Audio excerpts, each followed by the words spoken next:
Assalamualaikum warahmatullahi wabarakatuh. Sebelum kita mulai, jangan lupa tekan tombol like, tinggalkan komentar seru kalian, dan subscribe supaya tidak ketinggalan cerita-cerita unik berikutnya. Bismillahirrohmanirrohim. Segala puji bagi Allah, Zat yang telah memberikan kita nikmat iman, kesehatan, dan waktu luang sehingga kita bisa berkumpul dalam kisah ini. Mari kita bersama-sama tuliskan sholawat kepada Nabi Muhammad Shallallahu Alaihi Wasallam beserta keluarganya tercinta di kolom komentar sebagai bukti cinta kita. Jangan lupa, teman-teman, mari selalu kita jaga ketakwaan kepada Allah, karena hanya dengan takwa hidup kita akan dipenuhi keberkahan. Allah berfirman dalam surat Al-Hasyr ayat 18, "Wahai orang-orang yang beriman, bertakwalah kepada Allah, dan hendaklah setiap diri memperhatikan apa yang telah diperbuatnya untuk hari esok." Ayat ini mengingatkan kita bahwa setiap langkah, bahkan kisah konyol seperti petualangan ondel-ondel Lisandra pun, bisa menjadi pengingat untuk hidup hati-hati dan penuh makna. Tulis juga dari mana asal kalian di kolom komentar, supaya kita bisa saling kenal satu sama lain. Dan jangan di-skip, tonton sampai selesai, karena ada satu pertanyaan di deskripsi. Yang menjawab benar akan mendapatkan hadiah doa khusus di penutup. Hutan tropis Luang Namta pada pagi hari seperti sebuah panggung raksasa yang baru saja dibuka tirainya. Kabut putih turun lembut, menggantung rendah di antara batang-batang pohon tinggi yang berlumut. Udara terasa lembab, menempel di kulit, seakan setiap helai daun ikut mengeluarkan napas kehidupan. Suara-suara samar terdengar, kicauan burung yang saling sahut-menyahut, gesekan dedaunan diterpa angin, dan gemericik kecil air yang jatuh dari ujung pakis raksasa. Di tengah lanskap liar yang nyaris mistis ini, sosok ondel-ondel bernama Lisandra melangkah dengan gagah. Tubuhnya menjulang tinggi, dihiasi kostum warna-warni yang lembab karena embun, namun tetap tampak anggun. Topengnya bercahaya lembut, bukan karena lampu buatan, melainkan karena pantulan sinar matahari yang mencoba menembus kabut tebal. Lisandra tidak sekadar berjalan. Setiap hentakan kakinya mengeluarkan bunyi berderap, berpadu dengan suara hutan yang bergema. Ada keanggunan, ada juga keganjilan. Karena siapa yang pernah menyangka bahwa sebuah ondel-ondel, yang biasanya hanya terlihat di arak-arakan kota, kini menjadi penjelajah hutan tropis asing jauh di tanah Luang Namta? Namun begitulah kisah konyol ini dimulai. Di tempat yang jauh dari kebiasaan, di ruang yang penuh misteri, Lisandra tampak begitu percaya diri seakan ia memang ditakdirkan menjadi penjelajah alam rahasia. Di tanah basah yang dipenuhi dedaunan gugur, seekor lungfis merayap mengikuti langkah besar Lisandra. Tubuhnya licin dan lentur, matanya berkilat seolah paham arah perjalanan yang harus ditempuh. Lungfis itu sesekali mengibaskan ekornya, meninggalkan jejak licin di tanah berlumpur, lalu bergerak seperti makhluk amfibi yang bingung antara menjadi ikan atau ular. Kehadirannya menambah kesan aneh dalam perjalanan ini. Bayangkan, seekor ikan paru yang biasanya hidup di rawa, kini menjadi sahabat perjalanan ondel-ondel perkasa. Setiap kali Lisandra berhenti sejenak, lungfis itu juga berhenti, menoleh ke sekeliling, lalu mengangkat kepalanya tinggi-tinggi seakan mengendus udara. Ada ikatan aneh di antara mereka, seolah mereka bisa berkomunikasi tanpa suara. Lisandra dengan langkah gagahnya, dan lungfis dengan gerakan licinan lambat, saling melengkapi dalam perjalanan penuh teka-teki. Anehnya, di tengah hutan yang seharusnya tenang, buah langsa tiba-tiba berjatuhan dari pohon tua. Pohon itu menjulang, batangnya penuh lumut, daunnya lebat menutupi langit. Namun buah-buahnya jatuh bukan karena angin kencang atau ranting patah. Buah-buah langsat itu bergulir di tanah, memantulkan sedikit kilau kekuningan, seperti bola kecil yang sengaja diletakkan untuk menunjukkan jalan. Satu jatuh di depan kaki Lisandra, satu lagi berhenti tepat di samping lungfis, dan beberapa lainnya membentuk jejak aneh menuju lebih dalam ke perut hutan. Lisandra menunduk, topengnya memantulkan kilatan sinar kabut pagi, menatap langsat yang bergulir pelan. Ia mengangkat salah satu buah itu, mengamatinya. Dari luar, langsat itu tampak biasa.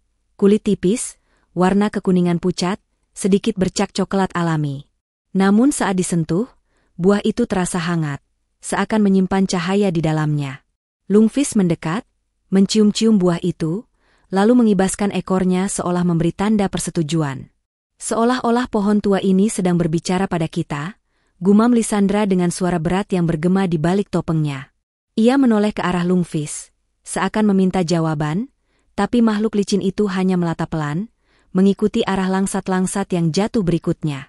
Setiap langkah membawa mereka semakin jauh dari cahaya matahari yang menembus kabut. Udara terasa lebih dingin, bunyi-bunyian hutan berubah lebih dalam dan berat. Ada aroma tanah basah bercampur dengan bau samar buah matang yang menebarkan kesan ganjil.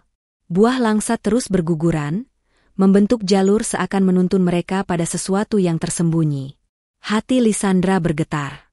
Meski sosoknya gagah dan besar, ada sesuatu yang mengusik dalam hatinya. Mengapa buah-buah itu jatuh? Mengapa terasa hangat, bahkan bercahaya samar? Apakah ini jebakan hutan? Atau sebuah undangan? Lungfis di sampingnya bergerak lebih cepat, seakan mendesak Lisandra untuk terus maju. Baiklah, wahai sahabat licinku, ucap Lisandra, setengah berbisik. Jika ini jalan yang harus ditempuh, maka kita akan mengikutinya. Mungkin di ujung jalur langsat ini, ada misteri besar yang menunggu. Di balik kabut, hutan luang Namta menyimpan rahasia yang tak terlihat. Akar-akar pohon menjuntai seperti tirai, bunga-bunga liar bermekaran dengan warna menyala di bawah teduhnya pepohonan. Namun perhatian Lisandra dan Lungfis hanya tertuju pada langsat yang berjatuhan, buah yang sederhana namun kini menjelma menjadi penunjuk jalan penuh teka-teki. Setiap buah yang mereka temukan terasa lebih aneh dari sebelumnya. Ada yang mengeluarkan aroma manis lebih kuat, ada yang kulitnya berkilau samar, bahkan ada satu yang saat dibelah menampilkan daging buah bercahaya kuning keemasan, bukan putih susu seperti langsat biasa. Lisandra memandangi buah itu dengan kagum, lalu menyimpannya dalam wadah kecil yang ia bawa di pinggang. Perjalanan terasa semakin menegangkan. Suara-suara hutan makin sunyi, seolah semua makhluk berhenti bernapas saat ondel-ondel raksasa dan Lungfis melintas.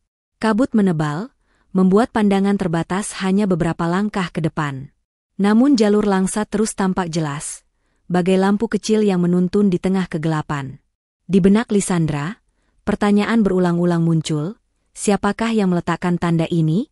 Mengapa sebuah pohon bisa menggugurkan buahnya dengan begitu teratur?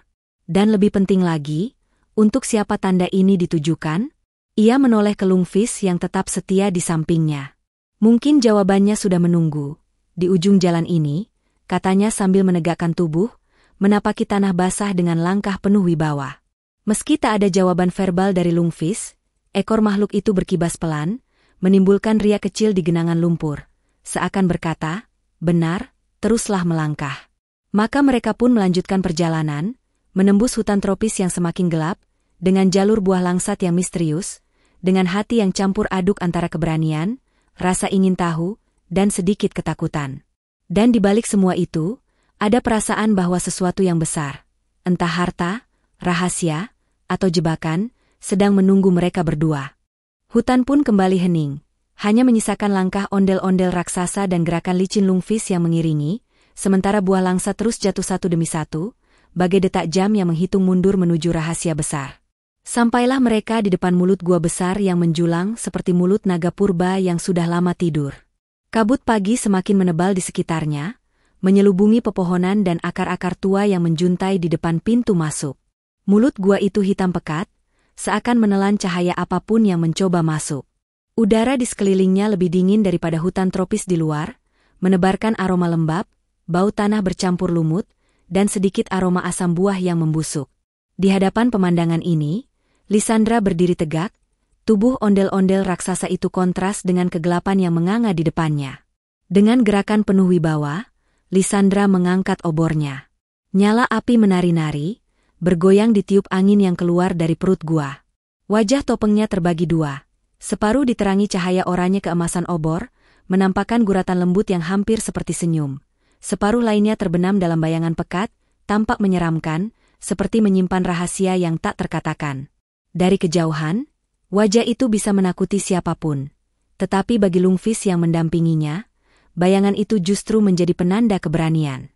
Lungfis yang licin itu mendekati sungai kecil yang mengalir ke dalam gua. Sungai itu tampak tenang, namun permukaannya memantulkan cahaya obor seperti kaca hitam berkilau. Dengan gerakan luwes, Lungfis menceburkan diri. Air beriak pelan, menimbulkan bunyi cipratan lembut yang seakan mengumumkan dimulainya perjalanan ke alam bawah tanah.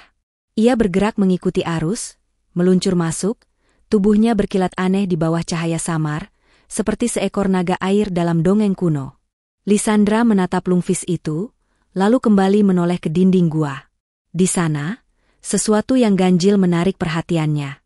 Buah langsat, buah sederhana yang biasanya bergelantungan di pohon kebun, kini justru bergelayut di dinding batu berlumut.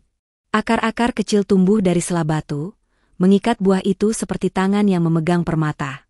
Lebih aneh lagi, langsat-langsat itu memancarkan cahaya samar, kuning kehijauan, seperti bintang-bintang yang bersinar di langit malam. Lisandra mendekat. Ia mengangkat obornya lebih tinggi, nyalanya semakin memperlihatkan pemandangan aneh itu. Puluhan, bahkan ratusan buah langsat, bergelayut berjejer, menempel pada dinding gua, seakan gua itu sendiri berubah menjadi pohon raksasa yang hidup. Setiap buah bersinar dengan intensitas berbeda, ada yang redup seperti kunang-kunang lelah, ada pula yang terang bagai lentera kecil.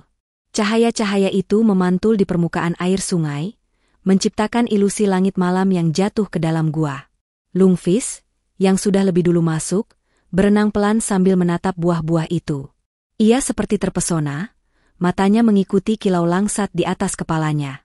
Sesekali, ia melompat kecil, mencoba menggigit salah satu buah yang menjuntai rendah.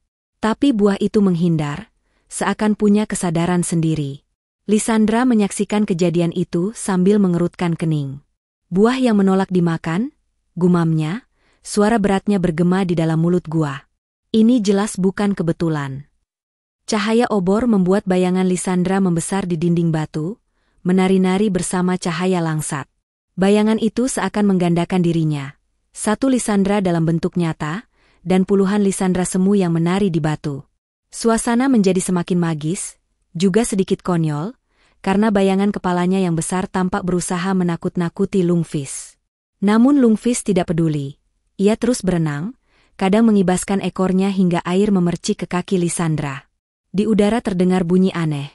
Tetesan air yang jatuh dari stalaktit, bergema seperti denting musik. Seolah gua itu sedang bernyanyi dengan nada rendah, diiringi cahaya langsat yang berkelip bagai lampu panggung. Lisandra menghela napas panjang, merasakan hawa dingin menusuk hingga ke dalam topengnya. Ia tahu, setiap detail ini bukan sekadar hiasan. Gua ini sedang menyampaikan pesan.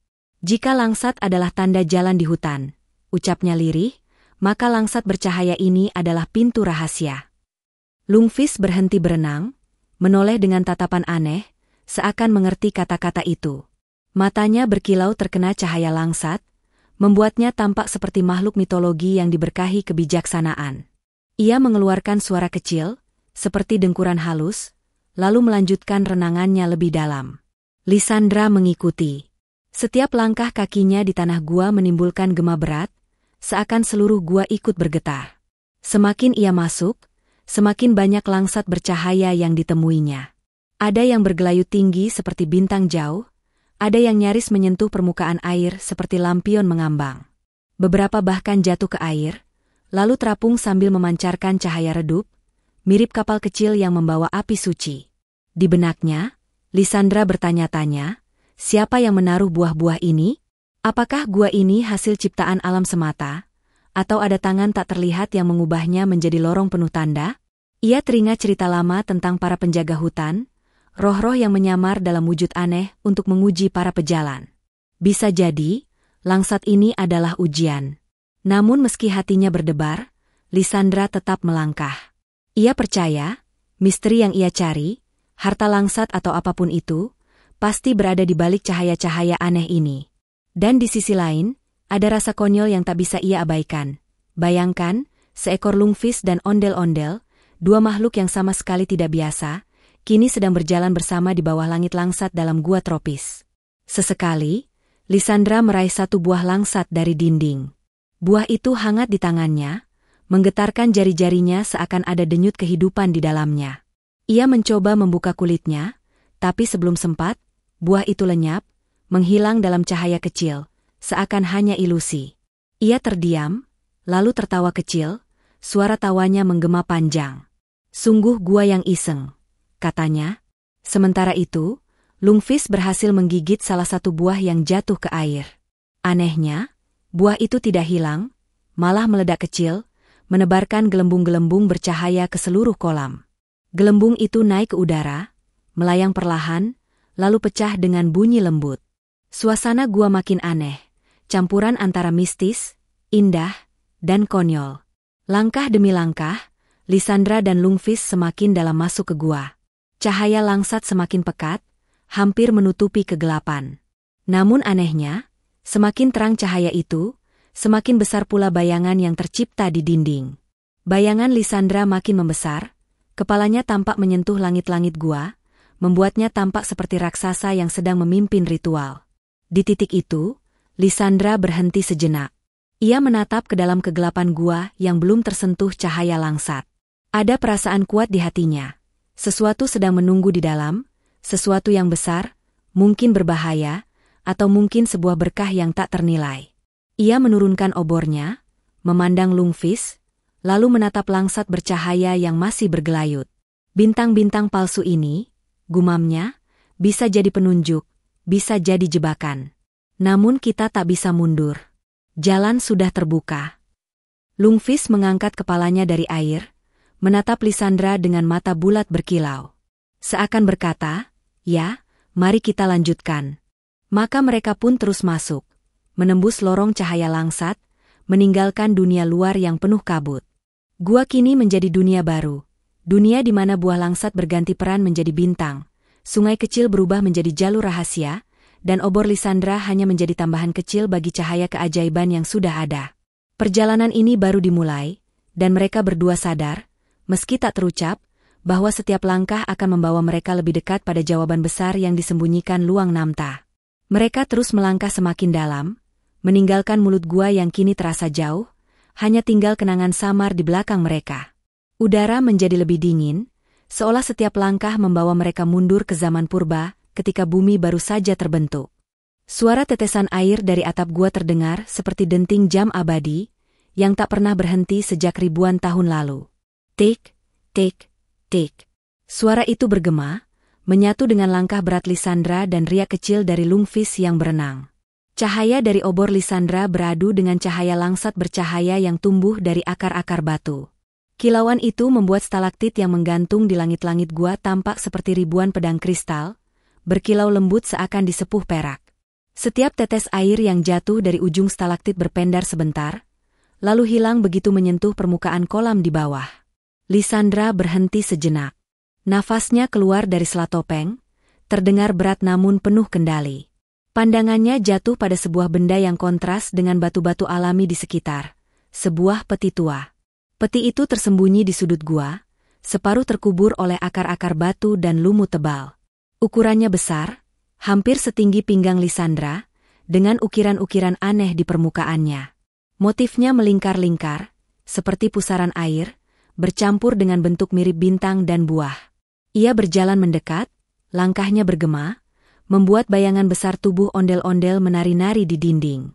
Bayangan itu tanpa hidup, seperti sosok raksasa lain yang mengikuti setiap gerakannya, menambahkan kesan magis pada suasana. Sesekali bayangan itu tampak lebih besar dari dirinya, seakan-akan gua sedang mempermainkan persepsi. Lisandra meraba peti itu. Kayunya sudah tua, retak di beberapa sisi, tapi masih kokoh. Dari ukirannya, ia tahu ini bukan peti biasa. Ada semacam energi yang merambat melalui serat kayu, mengalir ke tangannya, membuatnya merinding. Ia merasa peti ini telah menyimpan rahasia sejak ratusan bahkan ribuan tahun lalu, menunggu seseorang untuk menemukannya. Peti ini, bisiknya, suaranya bergema, berlipat-lipat di ruang gua, seolah gua itu ingin mengulang kata-katanya agar tak terlupakan. Lungfis yang sejak tadi berenang di kolam bawah tanah mendekat, tubuhnya meluncur dengan lincah di antara akar-akar batu yang menjuntai. Ia mengitari peti itu, berenang berputar seperti sedang melakukan ritual. Setiap kali ia bergerak, air beriak, memantulkan cahaya langsat hingga tampak seperti permukaan kaca yang dipenuhi bintang. Lisandra menatap Lungfis itu dengan heran. "Kau sepertinya tahu sesuatu," katanya, seakan Lungfis bisa mengerti. Dan entah kebetulan atau tidak, Lungfis benar-benar berhenti, lalu melompat kecil ke permukaan air, cipratannya jatuh tepat ke peti. Air itu merembes ke ukiran-ukiran, dan mendadak, ukiran tersebut memancarkan cahaya samar, menyala dari dalam. Lambang-lambang pusaran dan bintang itu tanpa hidup, bergerak perlahan seperti pusaran air sungguhan. Lisandra mundur selangkah, menatap tak percaya. Tangannya masih memegang obor, tapi cahaya obor kini kalah terang dibanding cahaya yang keluar dari peti. Ia tahu, ia baru saja membangunkan sesuatu yang sudah lama tertidur. Sementara itu, langsat bercahaya yang tumbuh dari akar-akar batu di dinding gua juga tampak bereaksi. Cahaya mereka berdenyut, meredup dan menguat seperti napas. Beberapa langsat jatuh ke tanah, memantul sekali, lalu menggelinding pelan ke arah peti, seakan gua sendiri ingin memberi persembahan pada benda itu. Ini bukan sekadar peti penyimpanan, kata Lisandra pelan. Ia bisa merasakan denyut di dalam kayu, seakan ada jantung yang berdetak. Lungfis kembali berenang mengitari kolam, kali ini lebih cepat. Ia menimbulkan gelombang kecil yang berputar, dan di tengah pusaran itu, bayangan Lisandra di dinding tampak ikut menari liar. Dari kejauhan, bayangan itu seolah menjadi makhluk tersendiri, melambaikan tangan raksasa, matanya berkilau mengikuti cahaya langsat. Suasana gua kini seperti panggung magis. Stalaktit berkilau bagai lampu gantung, langsat bercahaya bagai lentera bintang, air kolam menjadi panggung kaca, dan peti itu, pusat dari semua perhatian, berdiri sebagai misteri terbesar. Dengan perlahan, Lisandra mencoba mengangkat tutup peti. Namun beratnya luar biasa, seperti memikul sejarah itu sendiri. Ia mengerahkan seluruh tenaganya, kayu tua berderit keras, suaranya menyerupai geraman naga. Tiba-tiba, seolah memberi peringatan, angin dingin bertiup dari dalam gua, meniup obornya hingga nyaris padam. Lisandra terhenti. Ia menatap bayangannya di dinding, bayangan itu kini tampak berbeda, seolah tersenyum licik, padahal wajah topengnya tidak berubah. Ia tahu, gua ini sedang menguji keberaniannya. Sementara itu, Lungfis naik ke permukaan air, matanya berkilau oleh cahaya peti. Ia mendekat ke tepi kolam, menatap Lisandra dengan sorot penuh dorongan. Buka, atau tinggalkan? Lisandra menutup matanya sebentar, mendengar suara tetesan air, denyut cahaya langsat, riak air kolam, semuanya seperti berkonspirasi. Lalu, dengan tekad bulat, ia mendorong lagi tutup peti itu. Kali ini, tutupnya terangkat perlahan, membuka celah kecil. Dari dalamnya keluar semburat cahaya keemasan, memancar ke seluruh gua, membuat stalaktit berkilau lebih terang dan langsat bercahaya menari seperti kunang-kunang gila. Bayangan Lisandra di dinding menjadi semakin besar, seakan ia kini adalah penjaga gua itu sendiri. Namun anehnya, tidak ada harta karun di dalamnya. Yang ada hanyalah tumpukan buah langsat. Sama seperti yang tumbuh di dinding, tapi lebih segar, lebih berkilau, seperti baru saja dipetik dari pohon surga. Buah itu memancarkan aroma manis bercampur harum tanah basah, aroma yang tidak hanya tercium oleh hidung, tapi juga seakan memenuhi hati dengan rasa hangat. Lisandra terdiam. Ia menatap buah-buah itu, kebingungan. Hanya langsat, gumamnya. Lungfis tampak gembira. Ia melompat kecil, berhasil mengambil satu buah langsat dari dalam peti. Buah itu langsung menyala terang di mulutnya, lalu pecah menjadi percikan cahaya yang jatuh ke air, menciptakan lingkaran riak bercahaya. Mungkin peti ini bukan sekadar tempat penyimpanan harta, pikir Lisandra. Mungkin ini adalah inti rahasia dari seluruh perjalanan. Langsat yang bercahaya, buah sederhana yang berubah menjadi simbol kehidupan, pengetahuan, atau bahkan pintu ke dimensi lain. Namun ia juga merasa, membuka peti ini hanyalah langkah awal. Masih banyak rahasia yang tersimpan di balik gua, menunggu untuk ditemukan. Peti hanyalah undangan menuju misteri yang lebih dalam. Lisandra berdiri tegak. Bayangan raksasanya di dinding ikut tegak, tampak gagah sekaligus menyeramkan. Ia menatap Lungfis yang berenang riang, lalu kembali ke peti yang masih terbuka, sinarnya berdenyut seperti hati yang hidup. Baiklah, katanya, suaranya mantap bergema ke seluruh gua. Kalau ini jalannya, kita akan ikuti sampai akhir. Entah apapun rahasianya. Dan dengan begitu, perjalanan mereka pun semakin masuk ke inti gua, ditemani cahaya langsat, bayangan yang menari, dan peti tua yang kini telah membocorkan sebagian rahasianya. Dengan penuh semangat, Lisandra akhirnya berhasil membuka peti itu sepenuhnya. Terdengar derit panjang, berat, Seakan kayu tua yang sudah berusia ratusan tahun menolak untuk bangun dari tidur panjangnya. Namun begitu celah terakhir terbuka, sebuah semburan cahaya keemasan melesat keluar, memenuhi setiap sudut gua. Cahaya itu begitu terang hingga obor di tangan Lisandra seolah tak lagi berarti apa-apa, bahkan nyalanya kalah dan mati dengan sendirinya. Ruangan gua yang sebelumnya remang dan penuh kabut kini berubah menjadi lautan emas. Cahaya itu tidak hanya menerangi, tapi juga menembus setiap celah batu, menyoroti stalaktit, stalagmit, dan kolam bawah tanah hingga semuanya tampak berkilau bak kristal yang baru diasah. Bahkan tetesan air yang jatuh dari langit-langit gua berubah menjadi seperti butiran mutiara cair, berkilauan indah sebelum akhirnya menyatu dengan air di bawah. Lisandra berdiri tertegun, tubuh ondel-ondelnya menjulang gagah dengan topeng yang kini dipenuhi pantulan cahaya emas. Mata pada topeng itu yang biasanya kosong dan kaku, tanpa hidup, berkilau seakan menatap kembali pada rahasia kuno yang baru saja terbuka. Bagi siapapun yang melihat, mungkin akan mengira Lisandra bukan lagi sekadar ondel-ondel, melainkan makhluk penjaga cahaya itu sendiri. Di sampingnya, Lungfis tidak bisa menyembunyikan kegembiraannya. Ia melompat dari kolam, tubuhnya berkilat terkena sinar keemasan, lalu jatuh kembali dengan cipratan air yang kini berubah bagai percikan emas cair. Dengan gesit, ia berenang melingkar, membuat pusaran air yang bercahaya seperti cincin-cincin surga. Setiap gerakannya tampak seperti tarian riang seorang anak kecil yang baru saja menemukan mainan baru. Namun yang paling menakjubkan adalah isi peti itu sendiri.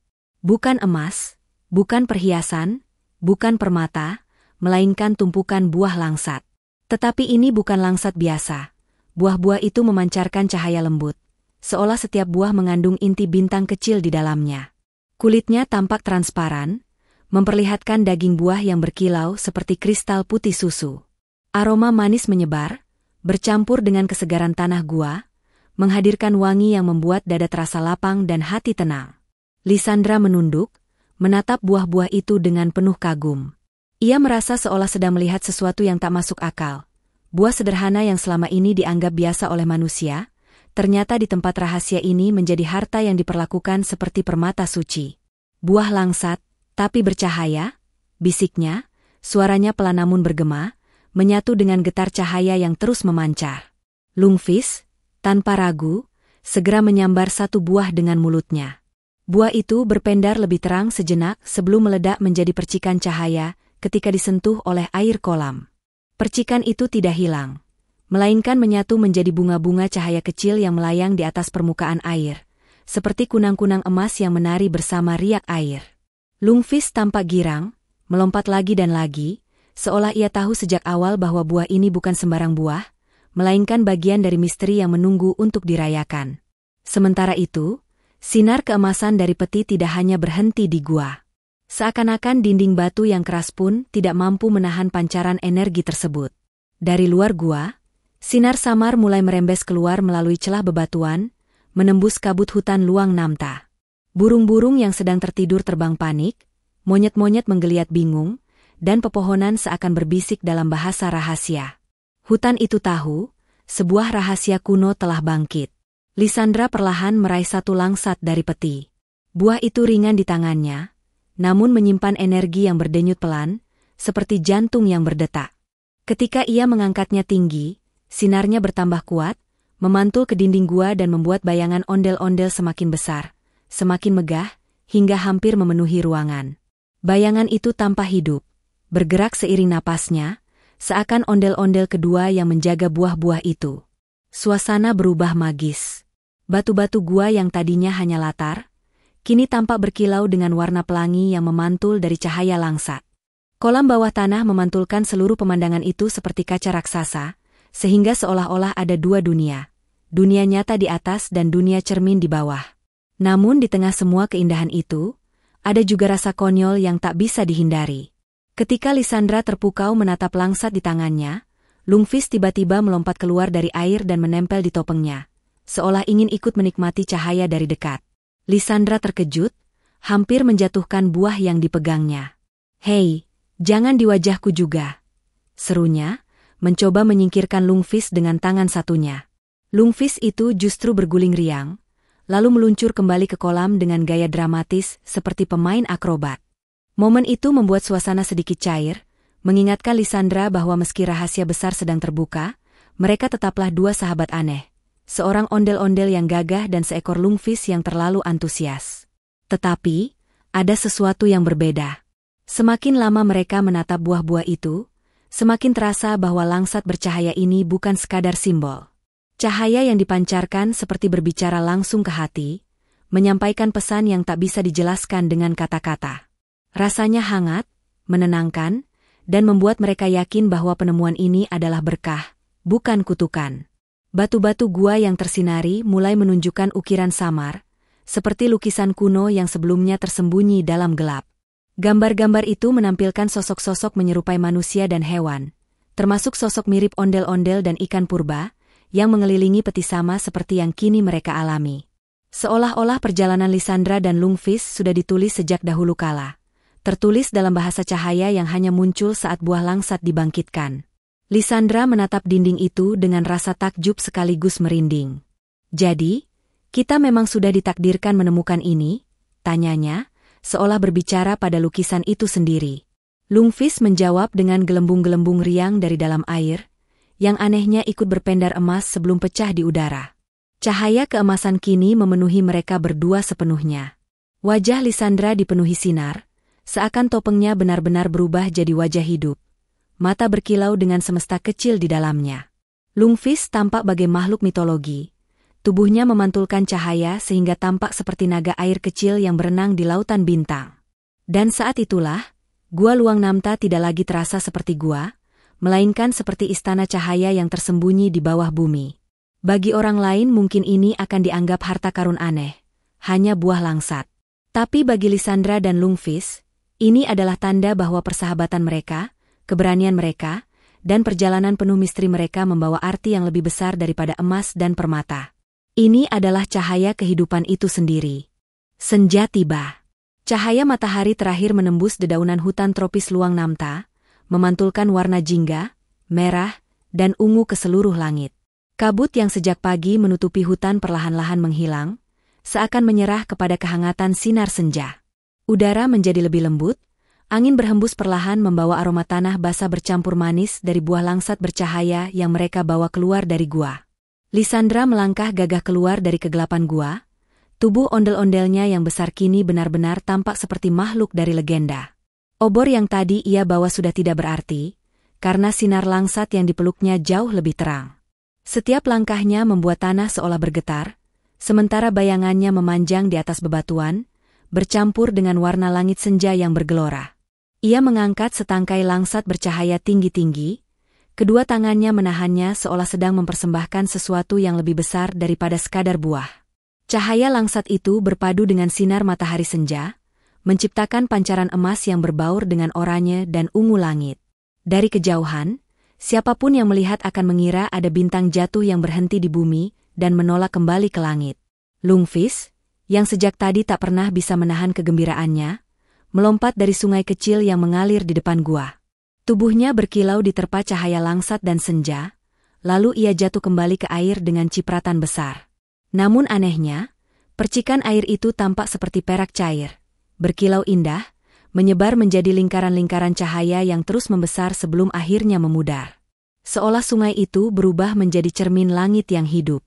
Buah langsat yang mereka bawa tidak semuanya berada di dalam genggaman Lisandra. Sebagian jatuh berserakan di tanah, berkilau di rerumputan, di bebatuan, bahkan ada yang menggelinding hingga ke tepi sungai. Setiap buah memancarkan cahaya lembut yang berbeda-beda, ada yang kekuningan, ada yang keperakan, bahkan ada yang memantulkan warna ungu dari langit senja. Pemandangan itu membuat tanah hutan tampak seperti ditaburi permata hidup. Lisandra menatap ke langit. Matanya yang tersembunyi di balik topeng seolah ikut menyala karena pantulan sinar langsat. Inilah harta sejati, gumamnya, suaranya berat namun penuh rasa syukur. Bukan emas, bukan perhiasan, melainkan cahaya yang mengingatkan kita siapa kita, dan betapa luas rahasia alam semesta. Lungfis, tentu saja, tidak peduli pada filsafat. Ia lebih sibuk bermain dengan langsat yang jatuh ke sungai. Ia menggigit satu buah kecil, lalu melepaskannya ke air, menontonnya mengapung seperti perahu mungil bercahaya. Dengan cepat ia menyemburkan air dari mulutnya, mendorong buah itu mengapung lebih jauh. Ia bahkan menabrakannya dengan buah lain, seolah sedang bermain balap kapal langsat. Lisandra hanya bisa menggeleng pelan, topengnya bergoyang sedikit. "Dasar makhluk konyol," katanya, meskipun di dalam hatinya ia tertawa. Kehadiran Lungfis membuat perjalanan ini terasa lebih manusiawi, atau mungkin lebih gila. Langit senja semakin pekat, warnanya berubah dari jingga ke ungu tua, lalu perlahan menghitam. Namun cahaya langsat membuat malam tidak terasa gelap. Justru sebaliknya, hutan luang Namta seakan menjadi taman cahaya. Bayangan pepohonan yang biasanya menakutkan kini dipenuhi kilauan kuning lembut, seperti lentera-lentera yang digantungkan oleh tangan tak kasat mata. Burung-burung mulai kembali ke sarang, beberapa berhenti sejenak di dahan untuk menatap ke bawah, seolah terpesona oleh cahaya langsat. Serangga malam yang biasanya beterbangan liar kini terhenti, melayang di udara, seakan ikut menari mengikuti sinar buah itu. Bahkan monyet-monyet yang biasanya gaduh kini duduk diam di atas cabang, menonton Lisandra mengangkat langsat dengan takzim. Adegan itu seperti sebuah pertunjukan besar yang disiapkan oleh alam semesta sendiri. Lisandra adalah tokoh utama dengan topeng bercahaya, langsat sebagai mahkotanya, dan Lungfis sebagai badut sekaligus sahabat yang menghidupkan suasana. Namun di balik semua keriuhan itu, ada keheningan yang indah. Suara sungai yang mengalir, suara jangkrik yang mulai bersenandung, dan detak cahaya langsat yang berdenyut pelan seperti jantung bumi. Lisandra merasakan sebuah koneksi yang dalam, antara dirinya, Lungfis, buah langsat, hutan, dan langit. Seolah-olah semua ini hanyalah satu cerita panjang yang kebetulan ia mainkan perannya. Lalu, tanpa disadari, langsat yang berserakan di tanah mulai memudar cahayanya. Tidak padam sepenuhnya, tapi meredup, menjadi cahaya lembut yang tidak lagi menyilaukan. Seperti bintang yang kembali ke tempat tidurnya di balik langit. Lisandra tahu, buah-buah itu hanya bersinar terang ketika ada momen yang layak dirayakan. Kini setelah rahasia terungkap, langsat memilih beristirahat. Namun satu langsat di tangan Lisandra tetap bercahaya paling terang, seolah menjadi simbol bahwa rahasia itu tidak akan pernah padam sepenuhnya. Ia mengangkat buah itu lebih tinggi, hingga sinarnya menembus ujung pohon, berpadu dengan bintang pertama yang muncul di langit senja. "Semoga cahaya ini menjadi pengingat bagi siapapun yang menemukannya setelah kita," ucap Lisandra dengan lantang. Suaranya bergema di hutan, membuat dedaunan bergetar, burung-burung beterbangan, dan Lungfis berhenti bermain sejenak, menatap kagum meski ia tidak sepenuhnya mengerti kata-kata itu. Percikan air dari loncatan Lungfis menjadi klimaks pertunjukan senja itu. Tubuhnya yang basah memantulkan sinar langsat, sehingga ia tampak seperti naga air kecil yang muncul dari sungai, menari di udara, lalu kembali tenggelam dalam tawa alam. Akhirnya, malam benar-benar tiba. Tetapi hutan luang Namta tidak pernah terlihat seindah itu. Langit jingga ungu menjadi saksi, bintang-bintang pertama menjadi penonton, dan bumi yang gelap berubah menjadi panggung bagi dua sahabat aneh. Lisandra si ondel-ondel gagah dan Lungfis si ikan purba konyol. Perjalanan mereka, meskipun konyol, penuh dengan arti. Mereka tidak menemukan emas atau permata, tapi sesuatu yang lebih berharga. Pemahaman bahwa harta sejati adalah cahaya, persahabatan, dan kisah yang bisa dituturkan ulang berkali-kali oleh siapa saja yang mendengarnya. Dan di bawah langit ungu yang perlahan berubah hitam, mereka berdua tahu, kisah ini baru saja dimulai. Alhamdulillah, cerita kita kali ini sudah selesai. Jangan lupa, selalu bersholawat kepada Nabi Muhammad Shallallahu Alaihi Wasallam beserta keluarganya, serta jaga ketakwaan kita setiap hari. Semoga Allah memberikan banyak rizki kepada seluruh umat Nabi Muhammad. Bagi yang berhasil menjawab pertanyaan di deskripsi dengan benar, kami doakan bisa berhaji, umroh, dan ziarah Nabi setiap tahun. Jika salah, tetap kami doakan semoga selalu sehat dan panjang umur. Dan terakhir, silakan tulis di komentar, judul cerita ondel-ondel apalagi yang ingin kalian dengar.